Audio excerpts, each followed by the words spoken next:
El pueblo de Israel tuvo que pasar por varias etapas en su historia para consolidarse como pueblo.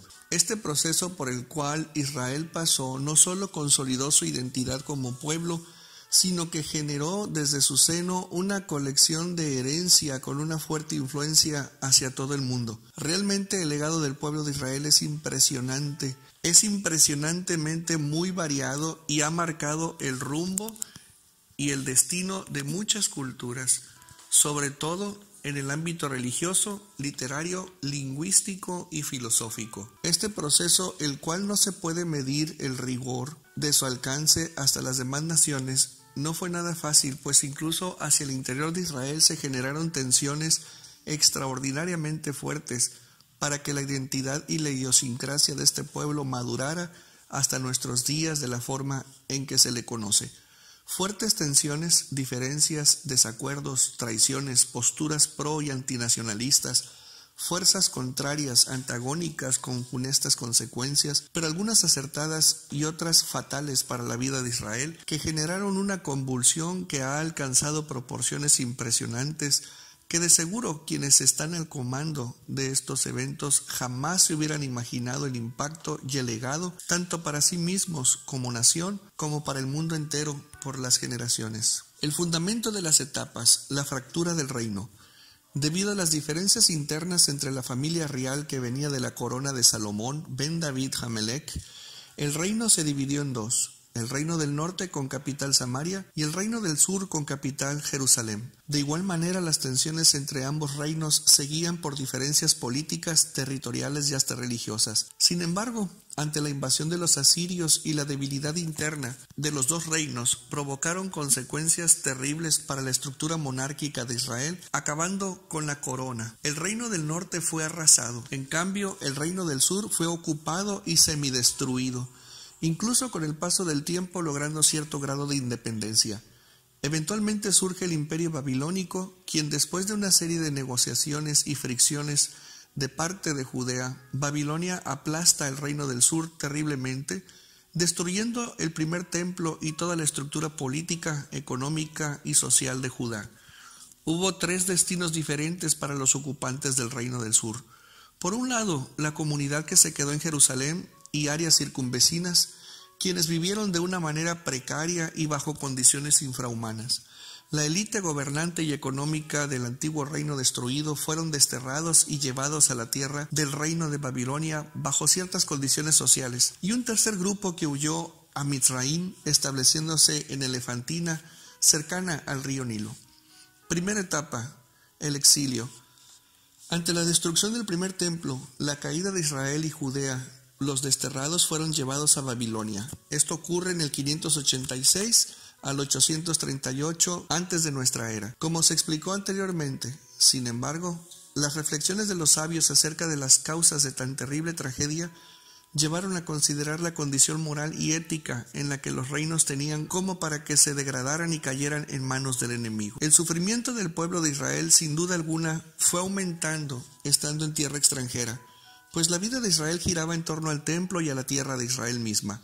Una vez destruido el templo y sin patria, la identidad y la cultura del pueblo de Israel estaba en riesgo de ser sincretizada, o en todo caso se corría el riesgo de ser asimilada por el mundo que los había conquistado. Ezequiel, durante el destierro, reconceptualizó la posición espiritual, filosófica y doctrinal bajo la idea de que los reyes previos al destierro fueron malos, la renovación del entorno del reino en refundación, la restauración de las relaciones entre los dos reinos, el cambio interior del hombre y la propuesta de una alianza superior. Elementos como el agua, el espíritu, la alianza y el corazón eran parte del discurso.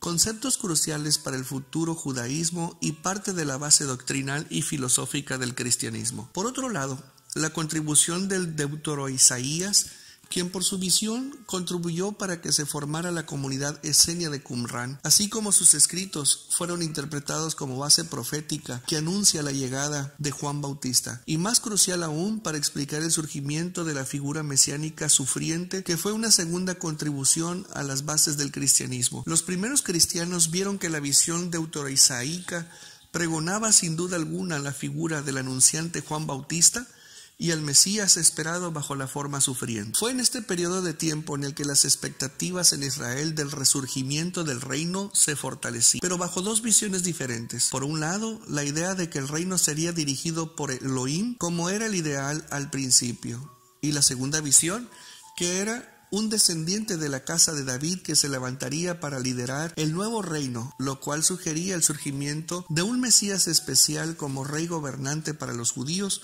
y para los cristianos un Mesías redentor y salvador. Realmente, la destrucción del primer templo y el terrible destierro no solo generó los movimientos descritos anteriormente, sino la reflexión profunda de los fallos, errores y las consecuencias, conclusiones que definieron por mucho el futuro del pueblo de Israel. Además de que la producción literaria fue muy fructífera, abordaron temas muy interesantes. Libros como el de Josué, Jueces, Samuel y Reyes fueron escritos en este periodo de reflexión. Al final, las conclusiones de la caída tan trágica y traumática de Israel y Judea fueron explicadas por asuntos de carácter teológico. Esa fue la conclusión principal de la reflexión y el balance que se realizó, llegando a una máxima: Elohim castiga y deja llegar las consecuencias de la mala actitud, pero al final Él redime si hay Teshuvá. Una vez que se levanta el imperio persa, derrotando a Babilonia ante con Ciro el Grande en la corona del reino, hay negociaciones entre Ciro y los líderes de Israel para que los deje salir, y efectivamente en el año 538 les permite repatriarse para la refundación de la nación, pero bajo el protectorado del poderoso imperio persa. Una primera avanzada encabezada por Sesbazar, posiblemente Zorobabel, se dirigieron a Jerusalén y al ver las ruinas y la devastación de la ciudad, se dieron cuenta que era imposible reconstruirla, pues pasaron aún 20 años de la liberación y no habían iniciado las obras de reconstrucción. No es hasta que Zacarías y Ageo deciden, con el apoyo obtenido, iniciar las obras de reconstrucción del templo, terminándolo en el año 515, iniciando la época del segundo templo. Nehemías es nombrado gobernador de Jerusalén, encabezando la reconstrucción de los muros del templo. A su vez, promueve la reconceptualización de los matrimonios, atacando la idea de que un judío se casara con una mujer extranjera. Sin embargo, se da cuenta de que los cambios requeridos ante el desafío de reconstruir la nación implicaba también la reformulación de la religión, por lo que para tales efectos él estaba rebasado, teniendo que involucrar para tal encargo al gran rabino Esdras el erudito, el gran maestro de la Torá de Elohim. Y esto ocurrió en el año 428, que se dio durante un segundo periodo de gobierno de Nehemías. Se consideraban dos asuntos básicos en esta fase inicial de renovación doctrinal religiosa: el desarrollo y cuidado de la identidad judía, así como el cuidado de los matrimonios enteramente judíos, la circuncisión, la aceptación de la conversión de extranjeros al judaísmo y el Shabbat fueron elementos considerados como clave para fijar y definir la identidad del pueblo sagrado de Elohim. En términos literarios, esta etapa también fue muy productiva, alentada por la renovación del espíritu nacionalista y la identidad judía. Libros como el de Job, una nueva forma de contar la historia, son introducidos por medio del relato sacerdotal, la redacción definitiva de la Torá, así como la visión apocalíptica del futuro, fue introducida en este periodo. Tercera etapa, la llegada de Grecia, 333 al 63 antes de nuestra era. Con la llegada de Alejandro Magno al trono del imperio griego, Persia sucumbe ante el poder militar, quedando la región en manos de un imperio, si bien poderoso e invencible en lo militar, de alguna manera amante de lo cultural y de las artes. Con la llegada del imperio de Alejandro llega el helenismo. El inicio y término del helenismo es un poco complejo de definir. Sin embargo, es una estructura de carácter político, social, cultural, económico y tecnológico, que es impuesto por la vía militar o por la vía de la persuasión. Pues en realidad la influencia de esta cultura era poderosa, a tal grado que las culturas gobernadas por el imperio eran asimiladas rápidamente por la cultura griega. Israel no fue la excepción a la seducción cultural. Una de las formas de operar esta cultura era por medio del sincretismo. Hay evidencia que la forma de actuar de Alejandro era que al llegar al reino contrario ofrecía tributo a los dioses regionales y locales, además de una fuerte imposición del idioma griego que fue de influencia determinante. Entre el sincretismo y la lengua griega fueron la fórmula exitosa para conquistar culturalmente a los reinos en cuestión. El impacto en Israel fue integral. La educación fue al estilo griego. La educación fue al estilo griego, dentro de gimnasios. Los estilos literarios mutaron y hubo nuevos géneros que se caracterizaban por el cuidado en los detalles en la narrativa, fluctuando desde lo idílico hasta lo patético. Nuevas formas en prosa como la novela erótica, la filosofía, fue difundida con fuerza. Las escuelas principales como la de Sócrates, Aristóteles, el escepticismo, epicurismo y estoicismo se encontraban por todas partes.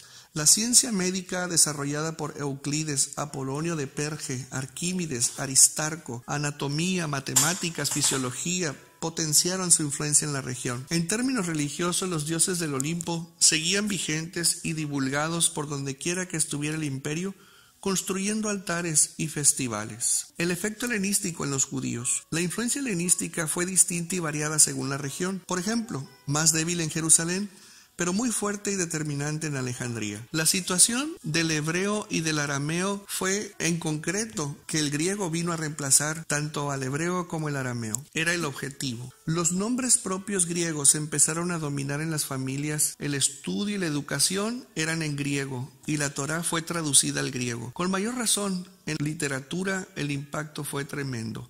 Libros como el de Judith, Tobías, el Testamento de José fueron escritos bajo la influencia literaria de Grecia. Filosóficamente hablando, hubo paralelismos interesantes entre los rabinos judíos quienes ostentaban la Torá y la escuela platónica, epicúrea y estoica. Sin embargo, los rabinos solo mencionaban a dos filósofos griegos, Epicuro y a Enomaus. Por el lado legal, la influencia griega distorsionó el orden legal, cuyo origen estaba en la Torá, como préstamos con interés, un nuevo concepto del divorcio, culto liberal a otros dioses, como en el caso de los judíos que vivían en Alejandría, el uso de amuletos, etc. El conflicto con la muerte de Alejandro, la rebelión de los macabeos.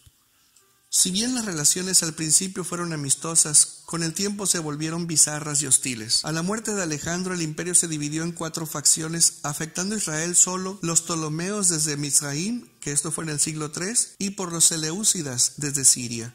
La lucha por Israel por su posición estratégica fue constante entre ambos bandos. Finalmente, los Seleucidas fueron quienes gobernaron Israel durante el siglo II. Una vez que sube al trono Antíoco IV el Loco Epífanes en el 175 a.C., quien era un gobernante celoso de la cultura griega, se propuso gobernar su reino, imponiendo la cultura griega por la fuerza, y eso empezó el conflicto con Israel. La represión fue tan fuerte, sobre todo en el asunto de la circuncisión, que fue prohibida, que todo mundo tenía que comer puerco y además la profanación del templo metiendo la imagen de Zeus. Es entonces cuando ante la imposición se levanta la familia sacerdotal de los macabeos con Matatías al frente de la batalla, apoyado por los fariseos y los esenios. Esta rebelión llamada la de los macabeos empezó con tensiones internas entre judíos que defendían la helenización y los piadosos judíos religiosos que no podían tolerar la imposición religiosa pagana.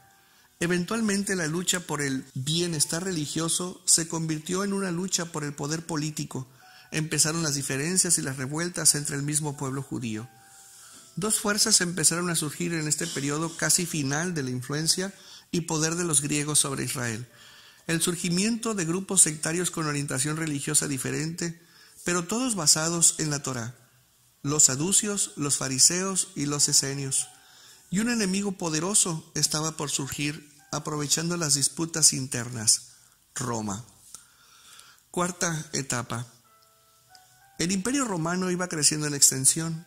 Se encontraba cercano a Israel, en Damasco. Las disputas internas entre los macabeos, Hircano y Aristóbulo, ambos de la dinastía Asmonea, provocan que se pida apoyo a Roma, siendo el general romano Scauro, para poner orden en la región, el destinado. Con la intervención militar de Pompeyo, se vence a Aristóbulo, imponiendo a Hircano como sumo sacerdote, pero no sin haber profanado el templo, entrando a sitios donde solo el sacerdote mayor podía entrar. Esta profanación fue el inicio de las molestias de Israel contra el nuevo invasor. Esto fue en el año 63 antes de nuestra era. Ante la dura represión, imposición de tributos y constantes abusos de Roma para con los judíos, 2 fuerzas surgen. Por un lado, la esperanza del surgimiento de una figura mesiánica, por otro lado, el levantamiento de grupos paramilitares con la intención de liberarse del yugo romano. En el primer caso, la semilla de germinación era el sentimiento del surgimiento del Mashiach rey. Este sentimiento se apoyaba en los Salmos 17 y 19 de Shlomo. Otro factor fue que desde el exilio babilónico había esperanza de un rey descendiente de la casa de David. La declaración del profeta Natán a David Hamelech con su dicho: tu casa y tu reino durarán por siempre en mi presencia, tu trono permanecerá por siempre. Y en Samuel capítulo 7 verso 16, pero no deja de ser importante. Zacarías capítulo 9 verso 9 al 10, y finalmente la revuelta de los macabeos como factores para impulsar la esperanza de que viniera un rey Mesías. La figura de Herodes. Herodes fue clave para establecer un orden y un aliado para gobernar tan conflictivo pueblo como lo era el pueblo judío. Un hombre hábil y astuto que le permitió tener de alguna manera el respaldo, protección de los romanos y por otro de alguna manera alcanzar cierto equilibrio y distracción para los grupos insurrectos contra el régimen romano en Judea. Aunado a esto, la prefectura fue una figura de gobierno que permitió coadyuvar con el control de la región judía por parte de Roma, estableciendo un verdadero gobierno, quedando la figura de los descendientes de Herodes como secundarias, pero en realidad era el prefecto romano quien gobernaba la región. Sin embargo, aun y con todos los grupos de sicarios, al mando de ellos Judas el Galileo y los celotas poco después, eran un verdadero grupo de paramilitares decididos a librarse del yugo romano, provocando terribles enfrentamientos debido a la idea fija de independencia y libertad. Pero eran grupos corrompidos que no solo estaban abanderados con la idea de libertad, sino que eran grupos de bandidos y dañaban a la población. Finalmente, con la decisión de Roma de aplastar la insurrección, deciden mandar tropas para destruir el movimiento. Al mando de las tropas se encontraba Tito Flavio Vespasiano, quien sitió a Jerusalén, destruyó el movimiento, se incendió el segundo templo y quedó reducido a escombros.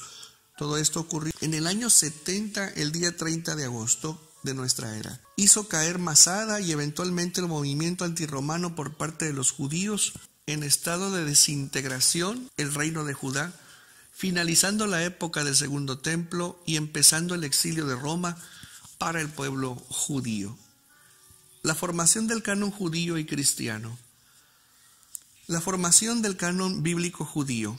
La literatura que se desarrolló durante estas épocas, que como vimos abarca siglos, protagonistas y eventos que son parte del canon mismo, ha sido de mucha y de gran calidad. Sin embargo, para la formación del texto base de la ideología religiosa del pueblo judío, hubo criterios de selección claros para determinar la lectura básica. Los criterios de selección fueron, primero, de tipo teológico, donde se promueve la fe en Elohim, la divulgación de los testimonios vivientes de tal fe. Y dos, los escritos esenciales que definen la identidad del pueblo judío.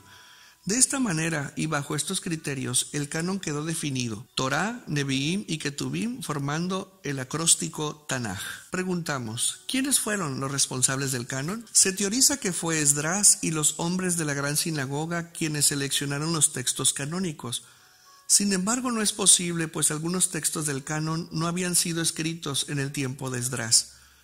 Por otro lado, se establece que la Torá sí fue establecida como la base del canon en el tiempo de Esdras, y es así que la Torá fue el medio para recuperar parte de la identidad del pueblo judío y así tener una ley común.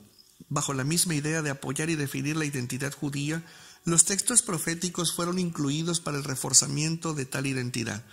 Se ha difundido una teoría en la que Yohanan ben Zakkai fundó en Yabnia una escuela rabínica entre los años 90 y 100 y el canon fue cerrado y llamado el canon palestino. Sin embargo, esta teoría ha sido muy criticada.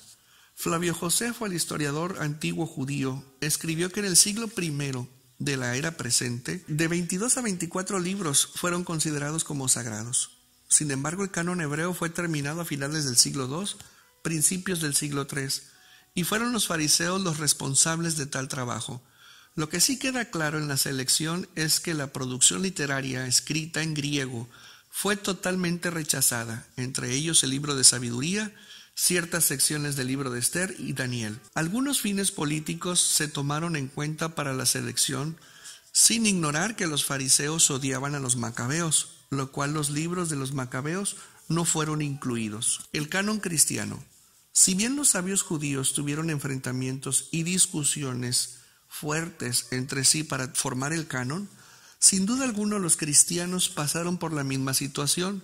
Al momento de definirlo hubo tensiones simplistas para la selección, considerando que el canon debería empezar por los libros que los judíos aceptaron como sagrados, a lo cual se le llamó el canon reducido. Pero algunos consideraron que había otros libros que por su valor teológico y la difusión de la piedad eran válidos, como el segundo libro de los Macabeos, Sabiduría, considerados deuterocanónicos.